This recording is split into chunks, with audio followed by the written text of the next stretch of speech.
Rikthehemi në ditar me kërkesë të SPAK, gjykata e posaçme ka zgjatur me 3 muaj të tjerë hetimin ndaj ish-zëvendës kryeministrit Arben Ahmetaj për dosjen Bukasha. Detajet na i sjell në këtë lidhje të drejtë për drejtë kolegu Armand Bajrami. Armand, pse ky vendim për të shtyrë hetimet edhe me 3 muaj të tjerë? Denisa, ditën e sotme, gjykata e posaçme do duhet të shprehë një vendim sa i takon kalimit apo jo për gjykim të dosjes me të pandehur ish-zëvendës kryeministrin Arben Ahmetaj, i cili akuzohet për shpërdorim të detyrës në atë që njihet si dosja Bukasha. Por në këtë seancë të ditës sotme, seancë e shqyrtimit paraprak, një seancë që kishte ardhur pas një shtese 3 muaj, prej 3 muajsh kohë për prokurorinë e posaçme për të plotësuar hetimin e saj, sërish prokuroria nuk ka qenë e gatshme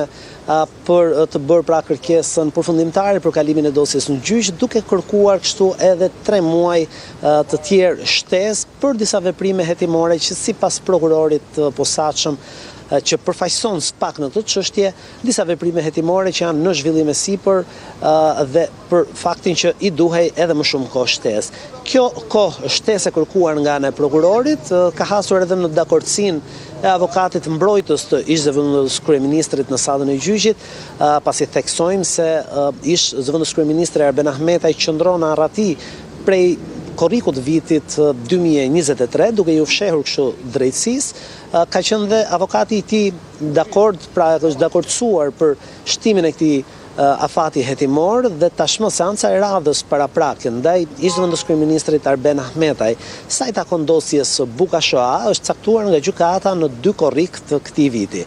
Por kjo, siç e theksova më herët Denisa, është hera e dytë që SPAK-ut i jepet pra një hapësirë 3 mujore, pasi në dhjetor të vitit të shkuar prokuroria e posaçme përfundoi hetimet ndaj Arben Ahmetajt duke marrë atë të pandehur për shpërdorimin e detyrës me pretendimin se gjatë kohës që Arben Ahmetaj mbante detyrën e ministrit të ekonomisë dhe kohë gjatë së cilës ishte privatizuar ndërmarrja shtetërore Bukasha, përmes shpërdorimit detyrës nga ana e tij, sipas SPAK, ishte shkaktuar një dëmb në thuajse 7 miliard lek buxhetit të shtetit. Pretendim që është rrëzuar nga arratia nga ish-zëvendës kryeministri, i cili në disa intervista të dhëna nga arratia ka pretenduar se në privatizimin e dosjes Bukasha ka mbrojtur interesat e shtetit shqiptar dhe jo dëmtuar ato ashtu sikurse SPAK pretendon. Por tashmë, mbasi e mbylli pra në dhjetor të vitit të shkuar dosjen ndaj Ahmetajt, kërkoi gjykimin e tij, gjykata e posaçme vlerësoi se hetimi ishte i paplot dhe i dha edhe 3 muaj kohë, e ktheu dosjen në SPAK duke